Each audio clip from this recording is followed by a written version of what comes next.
साथ ही साथ उत्तर प्रदेश के लिहाज से समाजवाद पार्टी के लिए 24 का चुनाव कैसे आपके लिए महत्वपूर्ण है, क्योंकि दारा सिंह चौहान जा चुके हैं, ओम प्रकाश राजभर जो है वो भी जा चुके हैं।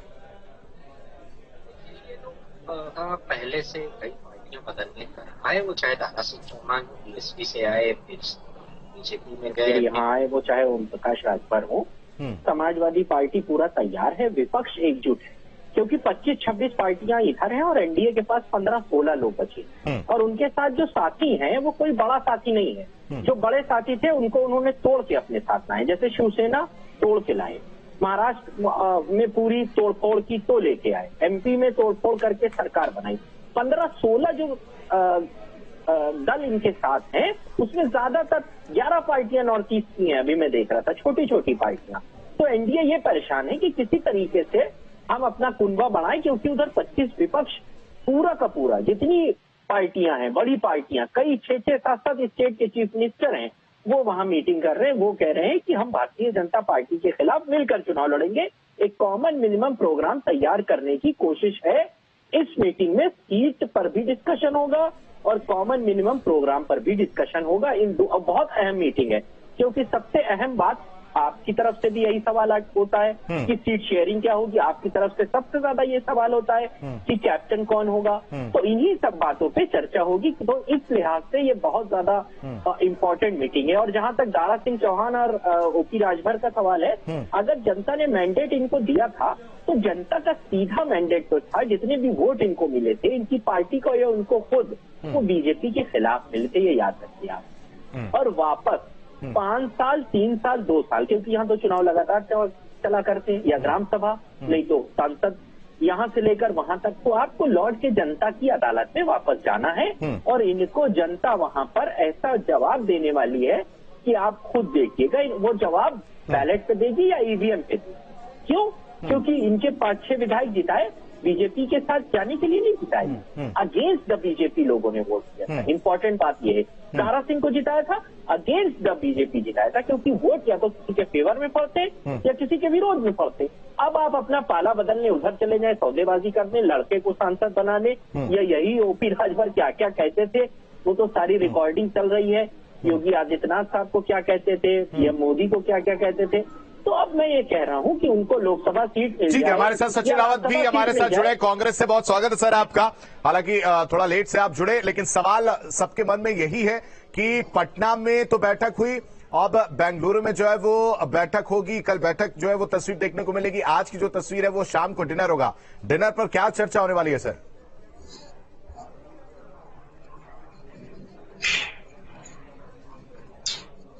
सचिन जी, आवाज आ रही है आपको?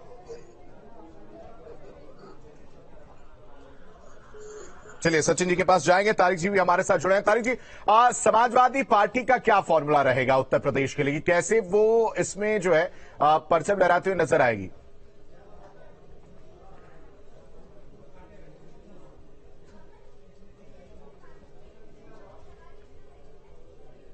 धर्म निभाए, इसी फॉर्मूले के साथ मुझे लगता है चर्चा होनी चाहिए। और अधिकार भी समाजवादी पार्टी का बनता है, क्योंकि उत्तर प्रदेश में अभी विधानसभा चुनाव हुए, वहां हमने 10% वोट प्रतिशत अपना बढ़ाया। भले हम चुनाव हारे हैं, लेकिन वोटों का भी बढ़ना एक महत्वपूर्ण बात होती है कि जनता ने विश्वास दिखाया। भले हमें सत्ता नहीं मिली, लेकिन जनता ने एक मैंडेट देके हमको विपक्ष में बैठने का रोल दिया। एक बात और बता दूं, अभी मोदी साहब कह रहे थे कि हम देश की सीमाओं को सुरक्षित करेंगे। आप ही के पार्टी के सांसद हैं बीजेपी के स्वामी जी, उन्होंने परसों स्टेटमेंट दिया कि 4024 स्क्वायर किलोमीटर चाइना हिंदुस्तान के अंदर आ चुका है। उस पे प्रधानमंत्री को कुछ ना कुछ कहना चाहिए। मैं नहीं कह रहा हूँ, मेरे हिसाब से नहीं आया है, लेकिन according to BJP MP China 4024 kilometre. नहीं सर, ठीक है, ये तो चलिए, ये तो एक बात हो रही है, लेकिन मुझे लगता है कि पक्ष ये होना चाहिए, चीजें ये सामने होनी चाहिए कि समाजवाद पार्टी क्या फॉर्मूला लेकर जा रही है। मेरा सवाल सिंपल था कि क्या फॉर्मूला है? फॉर्मूला देखिए, फॉर्मूला बहुत सिंपल है कि समाजवादी पार्टी उत्तर प्रदेश का बड़ा दल है, और उसको लीड रोल में रखना चाहिए। अब उसका फॉर्मूला एग्जैक्ट क्या तैयार होता है ये ना मैं समझ सकता हूँ ना आप समझ सकते हैं। वो जो वहां लोग पार्टी के प्रतिनिधित्व करने वाले लोगों को नहीं, कोई एक फोकस तो होगा ना, एक प्लान तो होगा ना सर। चलिए समझ नहीं सकते, आप नहीं समझ सकते, लेकिन कोई एक प्लान तो होगा ना आपका। बिल्कुल सभी पार्टियां अपना प्लान लेके गई, उसी प्लान पे, क्योंकि सब अपने, कांग्रेस भी अपने, क्योंकि उत्तर प्रदेश में कुछ डिस्कशन होना है अगर समाजवादी पार्टी का तो वो कांग्रेस के साथ होना है, तो अब वो भी अपने किसी ना किसी फॉर्मूले। ठीक है, हमारे साथ दीपक सोनकर जी भी प्रवक्ता बीजेपी से जुड़े हैं। सर बहुत स्वागत है आपका। आपसे भी सीधा सवाल रहेगा, उम्मीद करूंगा कि आप सीधा जवाब दीजिएगा। ये विपक्षी एकता जो है देखने को मिल रही है, बैठक हो रही है पटना के बाद, बेंगलुरु में भी कल जो है बैठक होगी, आज पहुंचने का सिलसिला शुरू हो गया, शाम को जो है डिनर भी है। आपके पास ऐसा क्या है जो आप इस विपक्षी एकता को तोड़ पाएंगे या इनके सामने जो है खड़े हो पाएंगे? एनडीए के पास क्या है ऐसा? देखिए, मैं दोनों बातों का आपका जवाब दूंगा। आपने जो दोनों बातें कही कि विपक्ष की एकता क्या है, विपक्ष की एकता को हमने 2019 में भी देखा था, जब दो दलों का गठबंधन हुआ था, दो लोग मैदान में आए थे और उत्तर प्रदेश की जनता ने और देश की जनता ने जो जवाब दिया उसका जवाब आपके सामने भी है। गठबंधन हमने 2014 में भी देखा था, उसका भी परिणाम आया और देश की जनता ने, प्रदेश की जनता ने देश के प्रधानमंत्री नरेंद्र मोदी जी को आशीर्वाद दिया, उत्तर प्रदेश के मुख्यमंत्री योगी आदित्यनाथ जी को दिया। आप बात करते थे, जो आप पटना की बैठक की बात करते हैं, मैं तो ये पूछ रहा हूँ वो पटना की बैठक में निर्णय क्या हुआ? पटना की बैठक का सकारात्मक निर्णय क्या आया था?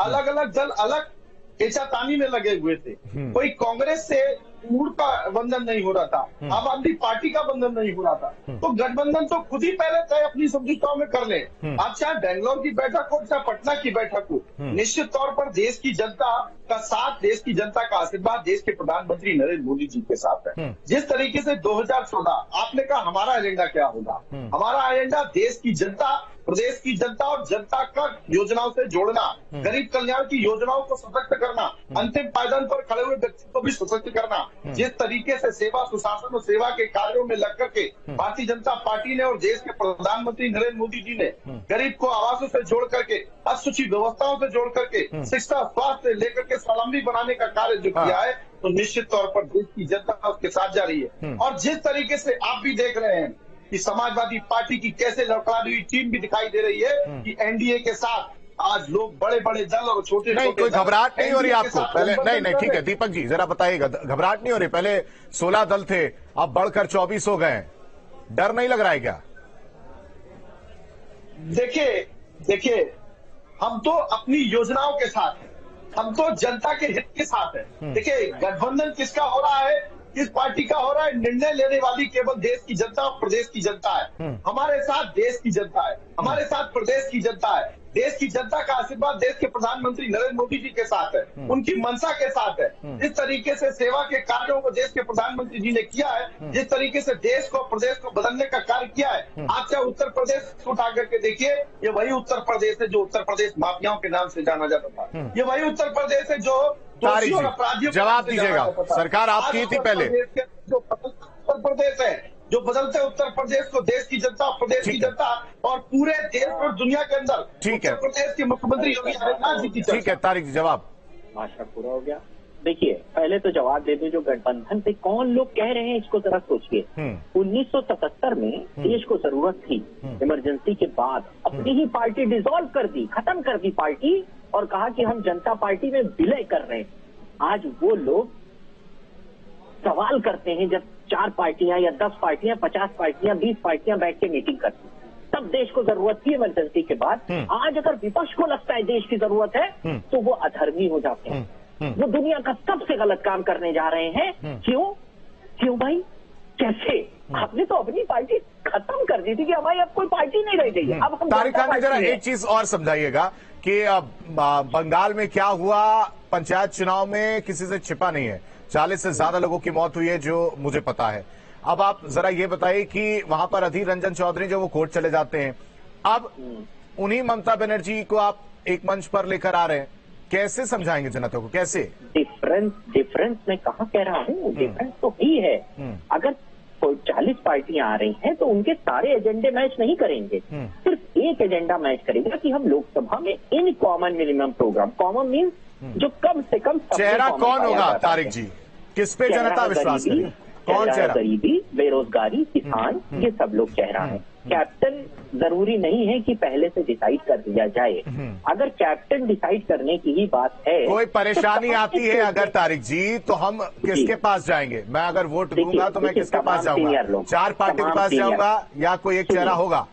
जवाब दे रहा हूँ, तमाम सीनियर लोग हैं। नीतीश साहब सीनियर है, कल इन्हीं के साथ थे, तब ये बहुत तारीफ करते थे नीतीश साहब की। बैकवर्ड और हिंदुस्तान का बहुत सीनियर बैकवर्ड नेता, आज वो बैकवर्ड नेता दुनिया का सबसे खराब नेता हो गया है। मोदी साहब भी बैकवर्ड बताते हैं अपने आप को, है नहीं है, किससे सवाल है?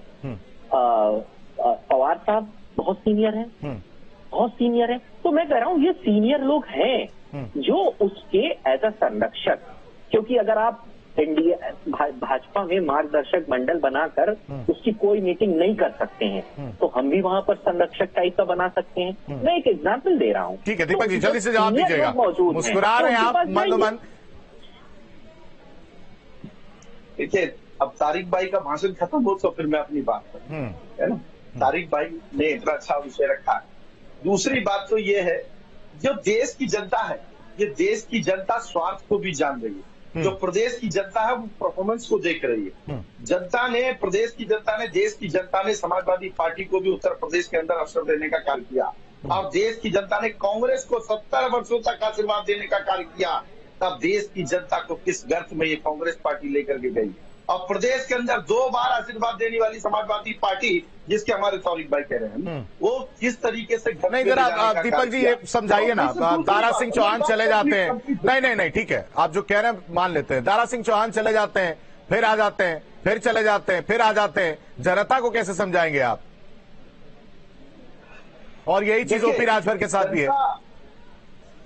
देखिए जिस तरीके से जनता चाहती है कि देश के प्रधानमंत्री जी की योजनाओं से जोड़ने की मंशा, और उत्तर प्रदेश के मुख्यमंत्री के कार्य को लेकर के देश की जनता का कार्य, और गरीब कल्याण की योजनाओं से जोड़ने का कार्य। दूसरी बात तो ये है कि जब ये पार्टी से पहले से गठबंधन है, और जिस तरीके से जनता ये जानती है कि इनको वहां निराशा कैसे मिला है, इनको असम्मानित करने का कार्य कैसे किया गया है, ये देश की जनता, प्रदेश की जनता जान रही है कि समाजवादी पार्टी में रह करके जो एक नेता, एक लीडरशिप है, जो अपने दल का एक नेतृत्व करता है, जो एक समाज का नेतृत्व करता है, एक प्रतिनिधि है जनता का, उसको कैसे निराधार करने का कार्य किया। आज निराधार करके, उसको अपमानित करके, उसकी बात और मंशा को न समझ करके उसने फिर से जिस पार्टी से जिसको सम्मान मिला। ठीक है सर, समय कब है? ठीक है, समय कब है? आपने अपनी बात रखी, अपने राय रखी। हमारे साथ जुड़ने के लिए आप दोनों मेहमानों का बेहद शुक्रिया। तो एक तरफ विपक्षी दल बेंगलुरु में एकजुट हो रहा है, तमाम जो पार्टियां